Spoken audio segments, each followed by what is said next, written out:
সুপ্রিয় দর্শক ও শ্রোতামণ্ডলী, আসসালামু আলাইকুম।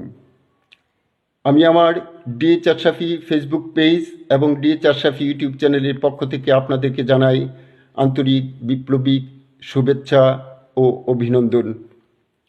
আপনারা জানেন, রাজনীতিতে একটি কথা আছে, বিপ্লব সেতু ধ্বংসের তাণ্ডব লীলা নয়, নবপ্রসূতির প্রসব বেদনা মাত্র।